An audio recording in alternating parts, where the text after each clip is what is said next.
हम रुके थे, वहीं से शुरू करते हैं।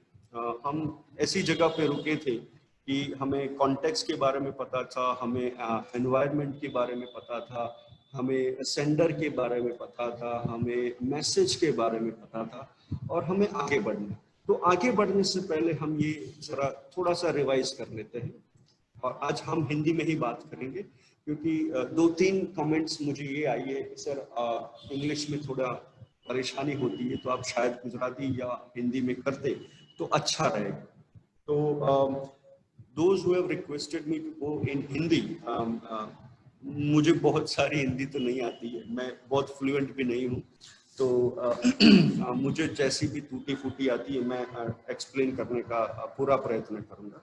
सो कम्युनिकेशन है, उसके जो बहुत ही महत्वपूर्ण घटक है, कंपोनेंट्स जिसे कहते हैं हम अंग्रेजी में, उसमें ये 8 बहुत ही ज़्यादा मायने रखते हैं।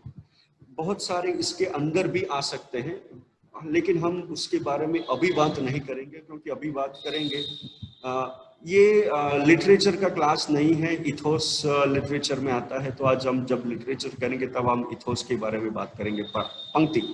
ओके, सो हम क्या कह रहे थे? हम ये कह रहे थे कि ये जो 8 है उसको हम बहुत डीप में नहीं जाएंगे, क्योंकि हम जब डीप में जाते हैं तो शायद ये होगा कि दूसरे साल आपको जो पढ़ना है वो निकल जाएगा। किसी का बोले वॉइस चालू है? મને છે ને અમુક કમેન્ટ્સ આવી હતી કે છોકરાઓને છે ને ઇંગ્લિશમાં ફાવતું નથી અમુક છોકરા. हाँ हेमांगी, साची बात है।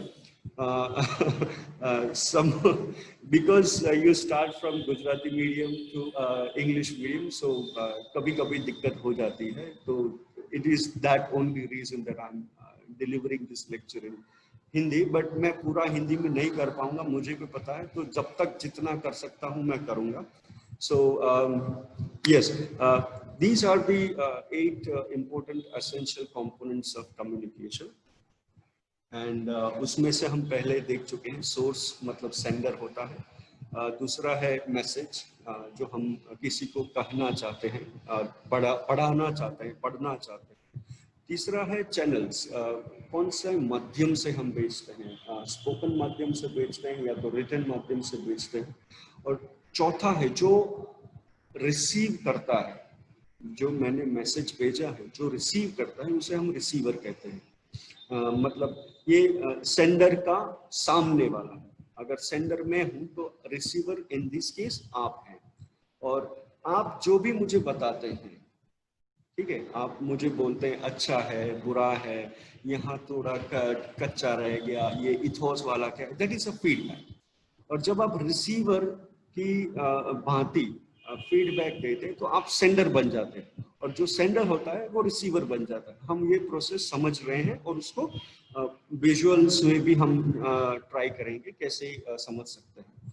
तो जो भी एनवायरनमेंट है, जिस एनवायरनमेंट में हम रहते हैं, जैसे मैं ये रूम में हूँ, तो वो रूम का जो एनवायरनमेंट है वो मैसेज को, चैनल्स को इन्फ्लुएंस करता है। और जो कॉन्टेक्स्ट में हम बात कर रहे हैं, अभी हम कॉन्टेक्स्ट कौन सा ले रहे हैं? अभी हम कॉन्टेक्स्ट ले रहे हैं कम्युनिकेशन स्किल्स का जो इंट्रोडक्शन है, उसका जो इम्पोर्टेंट कंपोनेंट्स है, हम उसके बारे में बात करें तो हमारा कॉन्टेक्स्ट ये हो गया। और इंटरफेरेंस, मुझे हेमंत जी को थैंक यू बोलना चाहिए, क्योंकि हर उसका जो माइक था वो ऑन रह गया, तो हमारा जो बातचीत चल रहा था ना, उसमें कुछ बैकग्राउंड नॉइज आया, मैं उसे नॉइज ही बोलूँगा, क्योंकि वो मेरा जो मैसेज डिलीवरी का मीडियम था उसमें वो इंटरफियर करता है, और शायद आप लोगों ने भी सुना होगा, तो उसको हम इंटरफेरेंस बोलते हैं। जैसे आप भी सुन सकते हैं, मैं भी सुन सकता हूँ, ठीक है। और दूसरा इंटरफेरेंस अभी मुझे चैट से मिला था, और मैंने बताया कि ये अभी कम्युनिकेशन स्किल्स का क्लास है, हम इसको लिटरेचर में नहीं ले सकते, तो that is also an interference. So interference बहुत सारे हो सकते हैं, जैसे अभी किसी ने कमेंट्स में बताया कि सर आप हिंदी में या गुजराती में भी थोड़ा बहुत बोल लेते हैं, then it would be good idea, क्योंकि हम भी समझ लेंगे। समझ में तो आती है अंग्रेजी, लेकिन थोड़ी परेशानी होती है, एंड आई अंडरस्टैंड, क्योंकि ये जो भाषा है ना, वो भी एक बैरियर होता है, वो भी एक इंटरफेरेंस होता है। मैं आप तक पहुंच नहीं पाऊं, उसका मतलब ये है कि हमारे दोनों के बीच में जो चैनल है, लैंग्वेज का जो माध्यम है, उसमें कहीं दिक्कत है। तो source as a sender, it is my responsibility to work on your feedback. जैसे आपने फीडबैक में मुझे बताया कि मुझे ये समझ में नहीं आ रहा, थोड़ा हिंदी कर देते तो बहुत अच्छा रहेगा। तो this is the linguistic interference that we are dealing with right now. So उसको हम विजुअल तरीके से भी समझने की कोशिश करेंगे। हमने देखा सोर्स क्या होता है, एनवायरनमेंट क्या होता है, कॉन्टेक्स्ट क्या होता है, और उसमें सेंडर किस तरह से अपना मैसेज और चैनल पसंद करता है, वो क्या सोचता है, और उसका इंटरफेरेंसेस क्या क्या होता है। उसके बाद हमने देखा रिसीवर, वो मैसेज को रिसीव करता है, और वो रिसीव करने के साथ ही साथ एक बात ये भी करता है कि वो अपने मैसेज को अपने ही कॉन्टेक्स्ट में, अपने ही एनवायरनमेंट में समझने की कोशिश करते हैं। और वो जब कोशिश करते हैं तो वो जो भी कोशिश वर्बल है या नॉन वर्बल है, वो सामने वाले को, सेंडर को बताते हैं कि मैं ये समझता हूँ, मैं ये नहीं समझती हूँ, and then it is called a feedback. तभी जब रिसीवर कुछ भी फीडबैक दे रहा है तो ही और शी बिकम्स सेंडर। वही प्रोसेस फिर से शुरू होती है, वहां भी इंटरफेरेंस होता है, वो भी मैसेज बनाती है और सेंडर सेंड करती है, और जो सेंडर होता है वो रिसीवर बन जाता है। अब तक हमने ये समझने की पूरी कोशिश की है, right? So let's go back to what we were talking about: source, and then message, and then we talked about channels of communication. हमने यहाँ तक देखा है। आज हम उससे थोड़ा आगे जाएंगे।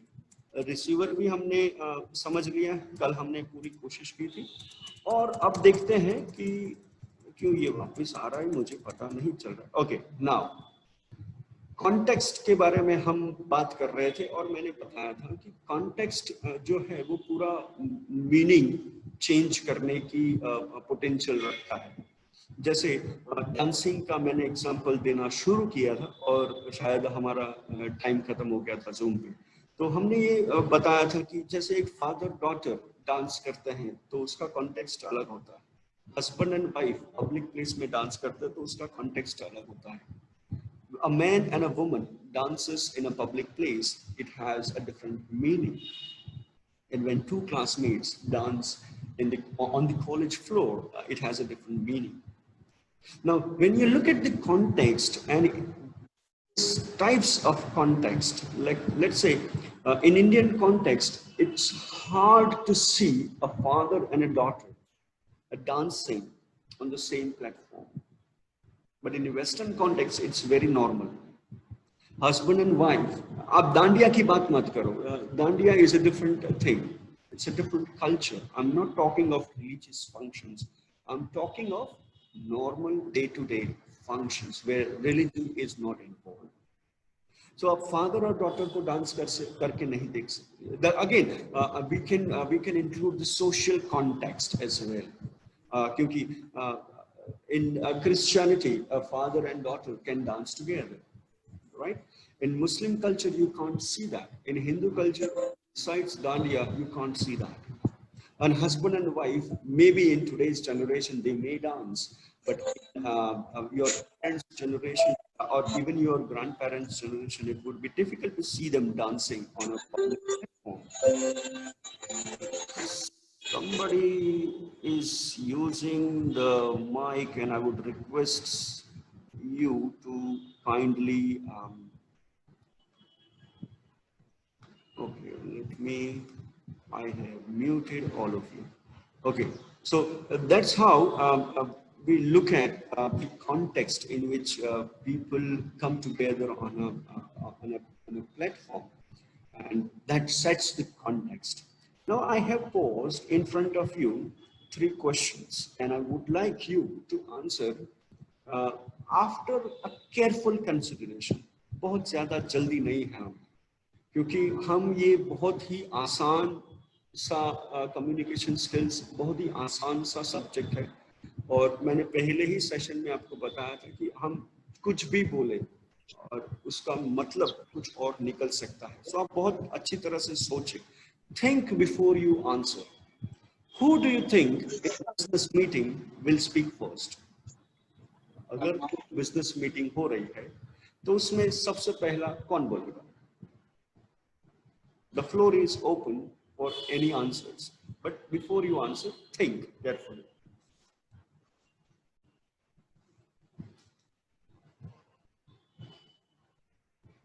कोई बिजनेस मीटिंग हो रही है तो उसमें सबसे पहला कौन बोलेगा?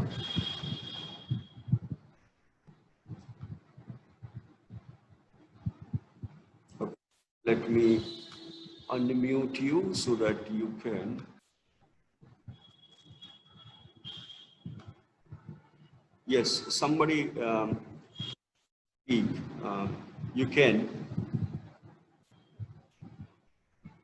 go ahead if you know the answer, and if you want to attempt the answer, you can speak it.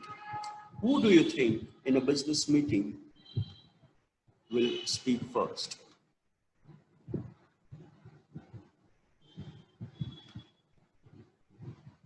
Anybody?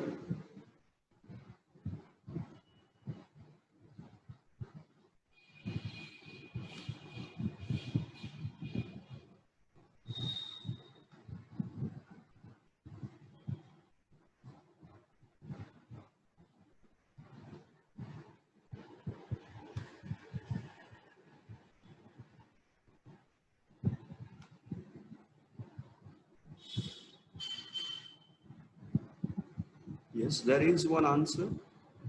Manager, maybe CEO, manager. Yeah, that's right. Udit, right? Is there anything else that you think?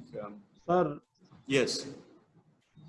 sir, the organizer means the main businessman and his colleagues, the other Okay. businessman who is Okay. sitting on the, for example, the business conference or the we can say business meeting. So the main organizer who has held the meeting for particular purpose, he will Mm-hmm. speak, he will give greetings, and then they gradually and slowly they will start the topic for the Okay, business, okay. why they have So, gathered. yeah, that's right. Pankti says the head of the organization, the person who want to present his work. Agnel says presenter. Okay. I'm looking for a specific answer where you can come out with an argument like why the head of the meeting, if Pankti says head will speak first, or the presenter will speak first, or why the CEO will speak first. Is there anything that makes them speak first? वो ऐसा क्या है जो Because, हाँ yes ma'am. Sir, because of the context. Okay, context. Okay, next. Somebody wanted to say sir, something? maybe they have they called the meeting for what they want to say. Okay, that's right. So those who have convened the meeting, they might speak first. Okay, that's right. Okay, go on. Do you think that those who are powerful will speak first?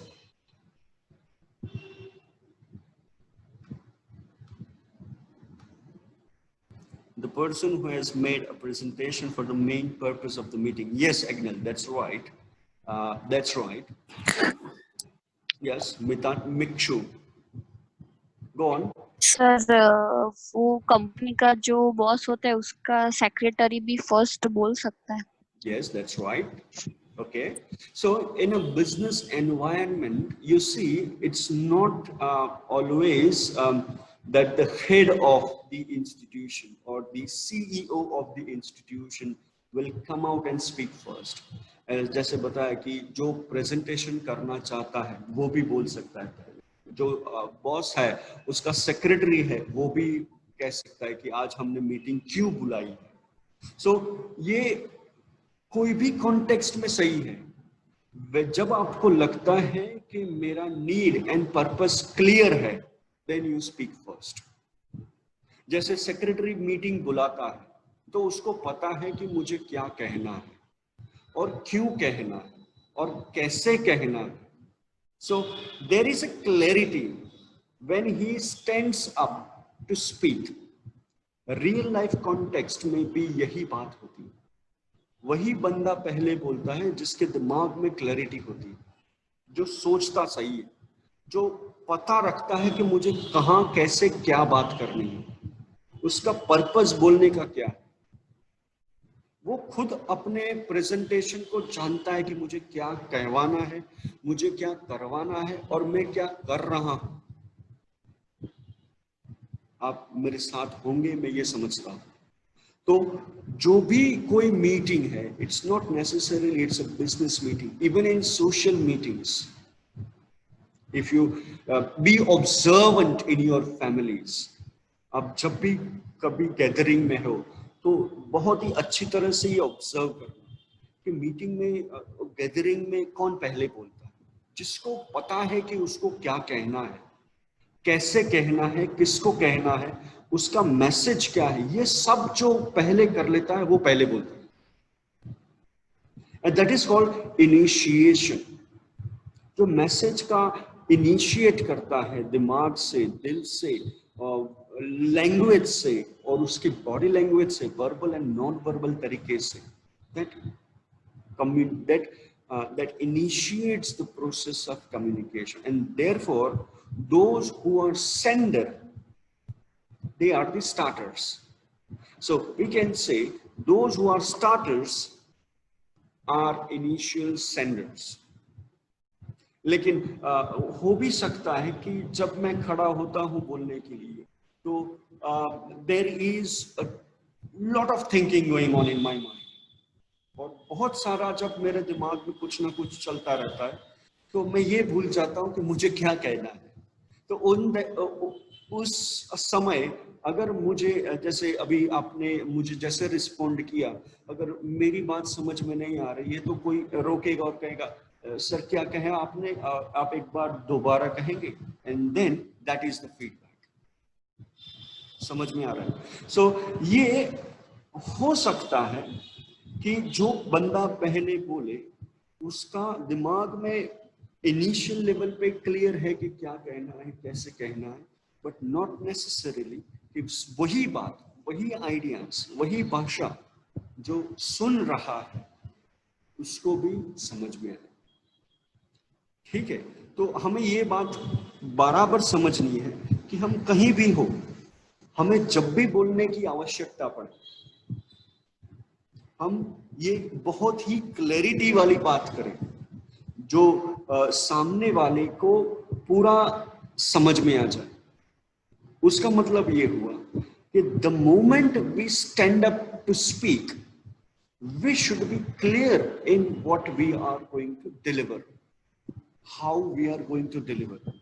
बहुत ही simple तरीके से बताना है। ये नहीं कि मुझे बहुत कुछ आता है और मैं बहुत कुछ बोल सकता हूं। आपको अपना नॉलेज दिखाना नहीं है। नॉलेज दिखाने की जगह बहुत अलग सी होती है।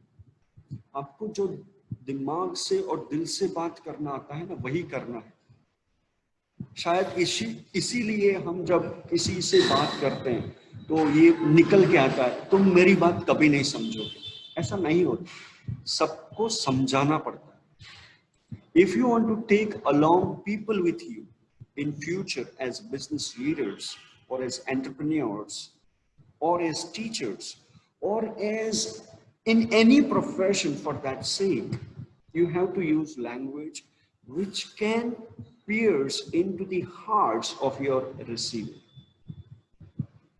वो बात कैसे करनी है, कहाँ करनी है, किस तरह से करनी है, कौन से लैंग्वेज यूज करनी है, वही सब हम ये सब्जेक्ट में 3 साल पढ़ने की कोशिश करेंगे। ओके, सो जो भी हम कॉन्टेक्स्ट की बात कर रहे हैं वो बहुत सारी बातों पे डिपेंडेंट करता है। पहला तो है कल्चर, जो हमने डांसिंग के बारे में सुना कि भाई father and daughter will dance together in a western environment and that's absolutely normal, you can see them. Even the parents who have migrated from Indian culture, they would dance there. Let's for that, even in India, the Punjabis, they dance together, a father and daughter. The entire family dances together on the occasions of Lohri. So there are cultural elements that will allow to either interpret or misinterpret the context in which it is said. The second important factor is age. मैं जिस तरह से आपसे बात करता हूं, मैं उसी तरह से अपनी बेटी से या मेरी आपकी और मेरी बेटी की कम उम्र वाले बच्चे से मैं नहीं कर सकता। वहां ये नहीं कि वो समझ नहीं पाएंगे, वो समझ पाएंगे, लेकिन थोड़ा टाइम लगेगा। तो मुझे क्या करना है कि मुझे जो मेरी एज है ऑडियंस की, वो भी मुझे कंसिडर करनी है। मेरी ऑडियंस को ये बात समझ में आएगी, पहले तो ये मुझे पूछना है अपने आप से। और अगर वो समझने के लायक है और नहीं भी है, तो वो मैं कैसे कर सकता हूं। अगर वो नहीं समझ पाएंगे तो मुझे कैसे एग्जाम्पल्स चाहिए, मुझे कैसी आर्ग्यूमेंट्स चाहिए, मुझे कैसी लैंग्वेज चाहिए, मुझे कैसे इंटरेस्टिंग फैक्ट्स बताने पड़ेंगे, ये भी आपको सोचना पड़ेगा। Gender again is a very important element. मैं मेल से जैसे बात करता हूं, मुझे नहीं लगता कि मुझे फीमेल से भी ऐसे ही बात करनी चाहिए। हम बहुत सारी बात करते हैं कि मेल और फीमेल में इक्वलिटी होनी चाहिए, बहुत अच्छी बात है, करनी भी चाहिए, रखनी भी चाहिए। लेकिन जब आप बात करते हो तो there are certain ways in which gender plays an important role, because the context is different.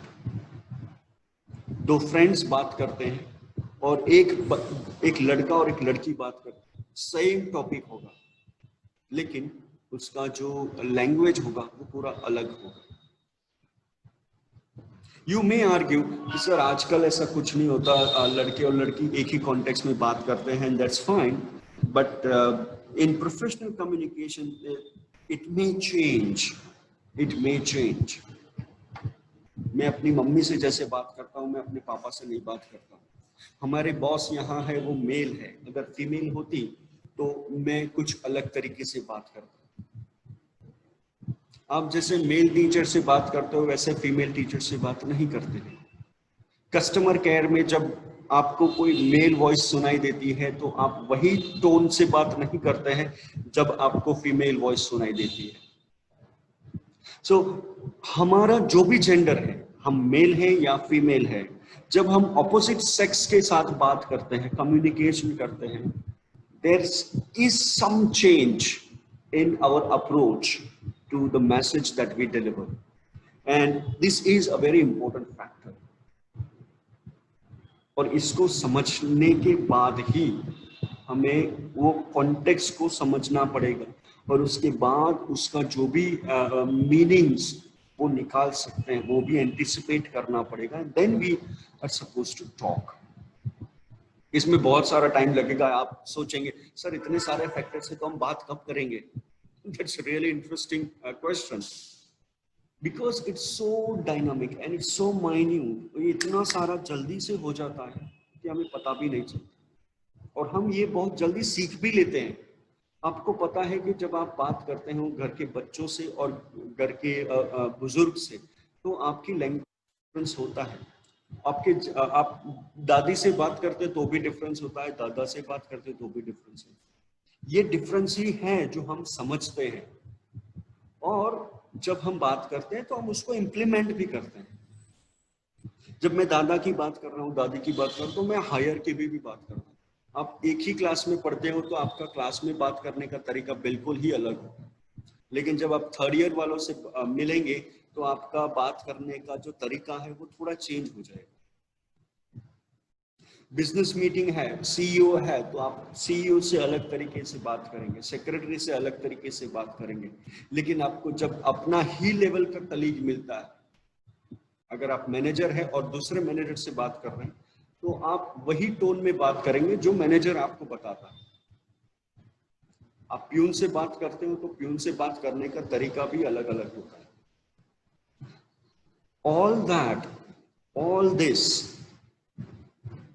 all these factors affect the way we communicate, the way we give feedback, the way we send message. आप जब अपने finance के बारे में बात करते हो तो आपका पूरा अटेंशन रहता है, और जब आप गॉसिप करते हो यू डोंट अटेंड, आप तब वो हियरिंग करते हैं, आप लिसन नहीं करते। जब आप फाइनेंस की बात करते हैं तो आपके दिमाग में ऑटोमेटिकली लिसनिंग एक्टिवेट हो जाता है, और जब आप गॉसिप कर रहे हो किसी के भी बारे में, कोई भी फिल्म के बारे में, आप सुना अनसुना कर सकते हैं। फाइनेंस की बात ये आप नहीं करते हैं। So there are multiple ways in which this context allows us how we send message and we give feedback. So what is feedback? Feedback is just a response to the message. ये just response बहुत ही huge होता है। आप समझ गए तो आप अपनी गर्दन हिला के यस या नो कर सकते हैं नॉन वर्बल तरीके से। अगर आपको अच्छा लगा तो आप कहेंगे बहुत ही अच्छा, आज खाना बहुत ही अच्छा बना है, और आप कुछ भी नहीं बोलते हो, बस खाते ही जाते हो, खाते ही जाते हो, और माँ आपको देखती रहती है कि आप अपनी उंगली भी चाटते रहते हो। Then she gets the message कि आज खाना उसको बहुत ही पसंद आया। आपको बोलने की जरूरत नहीं है। आपका कोई फ्रेंड है, अच्छा लगता है, और आप सिर्फ आंखों से बताते हैं कि यार तू आज बहुत अच्छा लग रहा है, लुक डैशिंग, तो आप आंख से ही बता सकते हैं। आप जब हम पर्सनल मिलेंगे या आप जब किसी को पर्सनल पहली बार मिलते हैं तो आपके मुंह पे जो स्माइल आती है वो स्माइल फेक है कि नहीं है वो भी आपको पता चल जाता है। So that is also feedback, non-verbal as well as verbal. So it's a response to the message. कोई भी मैसेज आपको मिलता है, आप व्हाट्सएप में मैं देखता हूं कि जब कोई भी मैसेज मिलता है then you react. So this is a response to the message. So ये बहुत ही important है कि हम किसी के भी मैसेज को इग्नोर न करें और उसको रिस्पॉन्ड करें, क्योंकि जब हम किसी के भी मैसेज को इग्नोर करते हैं then we try to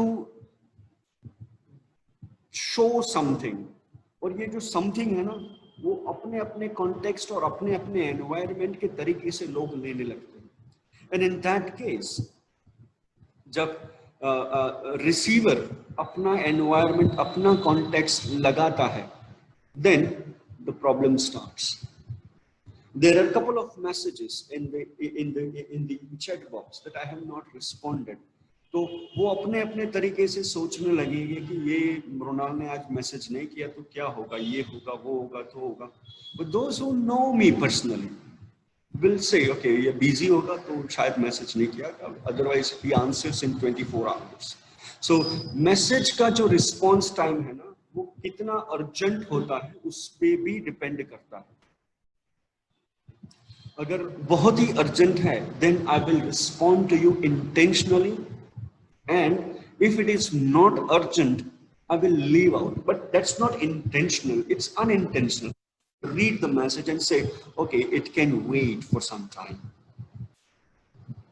So response जो होता है वो intentionally भी होता है और unintentionally भी होता है। आपको कोई घूंसा मार दे वो मैसेज ही हुआ, आपको कोई पंच करता है ये एक तरीके का मैसेज है कि ही इज एंग्री।